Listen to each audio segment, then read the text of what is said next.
Sri Lanka cricket team चरित असलंका याच्या नेतृत्वात 3 सामन्यांच्या एकदिवसीय मालिकेत 2-0 अशा एकतर्फी फरकाने आघाडीवर आहे. आता श्रीलंकेकडे तिसऱ्या आणि अंतिम सामन्यात किवींना पराभूत करत विजयी हॅट्रिकसह क्लीन स्वीप करण्याची संधी आहे. तर दुसऱ्या बाजूला न्यूझीलंड शेवटचा सामना जिंकून दौऱ्याची सांगता करण्याच्या तयारीने मैदानात उतरणार आहे. पाकिस्तानचा फलंदाज बाबर आझमला अखेर विराट कोहली निवृत्त झाल्यानंतरच त्याचा T20 क्रिकेटमधील तो रेकॉर्ड ब्रेक करण्यात यश आलंय. बाबरने ऑस्ट्रेलिया विरुद्ध 41 धावांची खेळी करत विराट कोहली याचा रेकॉर्ड उद्ध्वस्त केलाय. तर बाबरकडे आता रोहित शर्मा याचा वर्ल्ड रेकॉर्ड ब्रेक करण्याची संधी आहे. बाबरने विराटला मागे टाकून T20 मध्ये सर्वाधिक धावा करणारा दुसरा फलंदाज ठरलाय.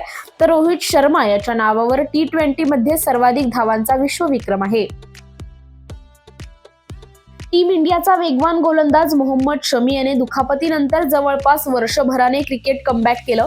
मोहम्मद शमी याने रणजी ट्रॉफी स्पर्धेतून बंगालकडून खेळताना मध्य प्रदेश विरुद्धच्या सामन्यातून दमदार कमबॅक केलंय. शमीने दोन्ही डावात उल्लेखनीय कामगिरी केली. शमीच्या या कामगिरीनंतर आता त्याची संघात निवड करण्यात आली आहे. शमीची आगामी सय्यद मुश्ताक अली ट्रॉफीसाठी निवड करण्यात आली आहे. त्याशिवाय ईशान पोरेल आणि इतर खेळाडूंनाही स्थान देण्यात आलंय.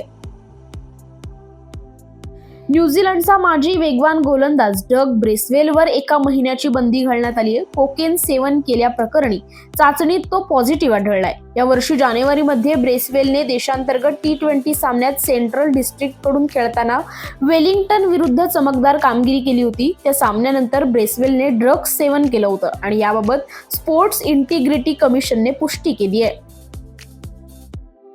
ऑस्ट्रेलियाने सलग तिसऱ्या T20 सामन्यातही पाकिस्तानचा पराभव करून मालिकेत व्हाईट वॉश दिलाय.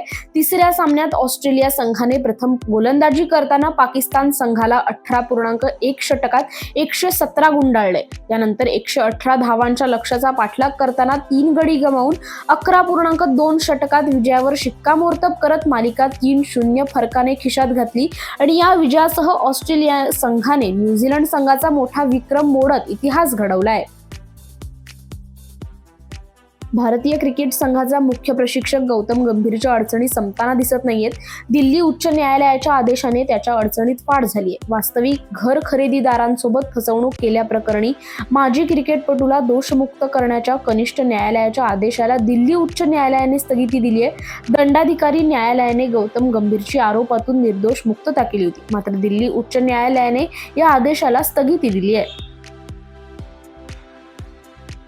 प्रो कबड्डी लीगच्या 61व्या सामन्यात तेलुगू टायटन्स आणि हरियाणा स्टीलर्स आमनेसामने होते. या सामन्यात टायटन्सने जबरदस्त कामगिरी करत टेबल टॉपर हरियाणा स्टीलर्सचा 49-27 असा लाजिरवाणा पराभव केलाय. टायटन्सचा हा 6वा विजय असून 32 गुणांसह ते 7व्या स्थानावर पोहोचलेत. सलग 5 सामने जिंकून हरियाणाला पहिला पराभव पत्करावा लागला असला तरी ते अजूनही पहिल्या स्थानावर आहेत. भारतीय महिला संघाने नुकताच न्यूझीलंड विरुद्ध वनडे मालिकेत 2-1 अशा फरकाने विजय मिळवला. आता भारतीय महिला संघ ऑस्ट्रेलिया दौऱ्यावर जाणार आहे. त्यासाठी BCCIने आज संघाची घोषणा केली आहे. 3 सामन्यांच्या वनडे मालिकेसाठीच्या संघाचे नेतृत्व हरमनप्रीत कौर करणार आहे. या मालिकेतील पहिले 2 सामने ब्रिस्बेन येथे होणार आहेत आणि तिसरा सामना पर्थ येथे होईल. ही मालिका ICC महिला अजिंक्यपद स्पर्धेचा भाग असल्याने ती जिंकणे दोन्ही संघांसाठी महत्त्वाचं आहे.